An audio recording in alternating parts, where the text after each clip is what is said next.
All right, listen up, because I've got a juicy tale about Mark Zuckerberg and his sneaky little rebrand. This guy thinks he's got you all bamboozled, spending the last year morphing from that geeky Silicon Valley nerd into some red-pilled alpha bro. And all it took was one chat on Joe Rogan's podcast to peel back the curtain and show the shady intentions behind Zuck 2. This dude, the third richest guy on the planet, wants you to think he's just like you, he's dressing like you, hitting the gym like you, being all goofy and fun like you, and, get this, loving his family just like you do. Oh, and after decades of slurping up your data and curating your social media feed like a creepy puppet master, he's suddenly all about less censorship and your First Amendment rights. He's desperate to win back your trust, but why? Let's dig into the dirt and figure out what's really cooking behind this new Mark Zuckerberg persona. First off, isn't it wild that this awkward, antisocial Harvard dropout built the whole framework for how humans connect online? If you've ever heard Mark talk, you'd never mistake him for Mr. Charisma. The guy's got the social skills of a malfunctioning Roomba. Glitchy speech, beady little eyes that scream no soul here, and an awkwardness that's off the charts. People legit think he's not human, like some AI crash test dummy gone rogue. And look, I'm all about facts, but I can't resist a good conspiracy theory, and the Zuck's a robot one? There's way too much evidence to just shrug it off. He's out here fumbling through basic human interactions, explaining to Joe Rogan how conversations work like he just cracked the code. Oh, you start slow, then your brain kicks in 5 minutes later. Wild, right? Mark, that's called being a person, not a revolutionary discovery. But here's the thing. CEOs like him often get media training to sound robotic on purpose. One wrong word, one slip-up, and boom. Bad press, stock prices tank, shareholders lose their minds. Except, Mark's robot act has everyone split.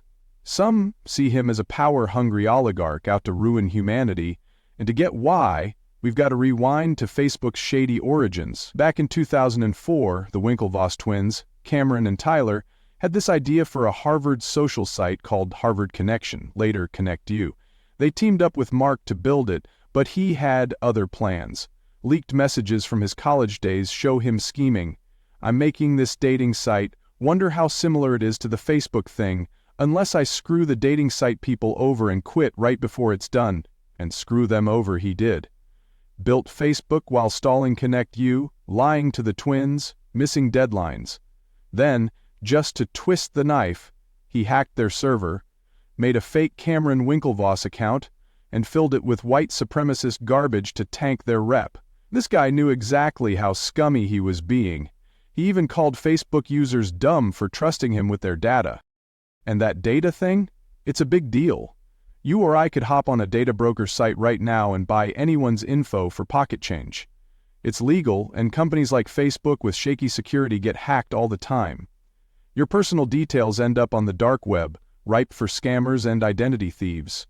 If the government can ban TikTok over this stuff, why not protect us from these practices? Spoiler, they won't, so you've got to protect yourself. Back to Mark, his own COO Eduardo Saverin wasn't safe from his wrath. Eduardo, Mark's college roommate, dumped $20,000 into Facebook and covered server costs, earning a 30% stake. But as Facebook grew, Mark and his Silicon Valley crew, think Sean Parker and Peter Thiel, moved to California, while Eduardo went to New York to work on another startup.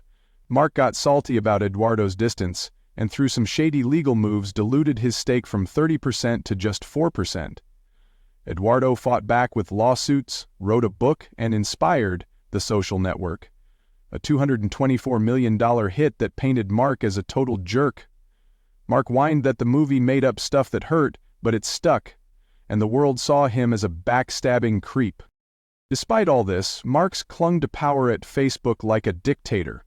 He owns just 13% of the company but controls nearly 60% of the voting power thanks to special Class B shares, with 10 times the voting rights of regular ones. The press grilled him, especially on privacy, but he's a master at dodging questions. In 2010, he sweated bullets in a congressional hearing, stammering through a simple privacy question like a nervous kid caught cheating on a test.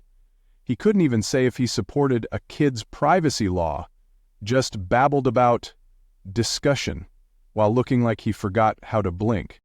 So, how does Facebook make money? Ads, duh. It's free to use, so they rake in cash by keeping you scrolling. The more time you spend, the more ads they shove in your face. But the data they collect to target those ads? It's straight up surveillance. Credit scores, IDs, your location, political views, texts, microphone access, browsing history. They've got your whole life in their grubby hands, all because you agreed to their terms. And their tricks to keep you hooked? Psychological warfare. In 2016, during the chaos of the election and Brexit, they tweaked the algorithm to prioritize meaningful posts, aka stuff that sparks arguments. Angry emojis got 5 times the weight of likes, trapping millions in echo chambers of rage bait. Then there's Cambridge Analytica. Remember those dumb personality quizzes? They harvested data from 87 million profiles, sold it to create psychological profiles for political ads, all because Facebook didn't watch their back door closely enough. Mark denies it fueled polarization, but come on, his denials sound like corporate PR nonsense. The heat got so bad that Congress hauled him in again in 2018. He looked like a pale, soulless avatar. Booster seat, bad haircut, zero life in his eyes, and dodged every question like a pro. 5 hours of grilling and we learn nothing about how Facebook works or what they do with your data. The FTC slapped them with a $5 billion fine in 2019 for privacy violations, but that's pocket change for Mark. Then 2020 hit. Pandemic chaos, everyone locked inside, and Mark admitted the government pushed them to censor COVID info, even stuff that was true like vaccine side effects. He's now blaming the Biden admin and the fact-checkers he hired, claiming they were too biased. Convenient, right?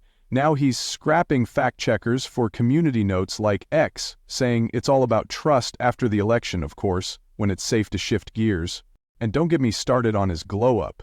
Ditched the gray tees for streetwear, grew some messy curls, started MMA training with legit fighters and posts his black eyes like a badge of honor. He's hunting, vowing to only eat meat he kills himself, trying to look like your gym bro next door. It's a calculated PR move. Nobody'd buy this relatable act from the old robotic Mark. But why does he need you to like him? He's got billions and 3 billion users. What's the end game? Enter the metaverse. In 2021, he rebranded Facebook to Meta, pushing this virtual world where you live, work, and play. Horizon Worlds, their version, is a flop. Bad graphics, no purpose, 200,000 users at its peak, now dropping fast. They even lowered the age limit to 10 to hook kids. Meanwhile, their new Orion AR glasses overlay the internet on reality. Cool. Until you realize college kids already made glasses that ID strangers on the street. Imagine what Meta could do with that tech. But here's the kicker. While Mark's pushing AI and VR, laying off 22% of his workforce to let AI write code, he's also prepping for the apocalypse. He's got a $187 million ranch on Kauai, 1,600 acres, self-sustaining, with a 5,000 square foot bunker, its own food and energy, and a massive underground theater. He's hunting, fishing, raising cattle, learning to fight, living primal while pushing you into a digital dystopia. He'll be sipping fresh water and grilling antibiotic-free beef, while you're stuck in the metaverse, broke, in debt, withering away as AI rules everything. Mark's not your friend. He's building his utopia while selling you a hellscape, and he thinks you're too dumb to notice. Catch you later, suckers.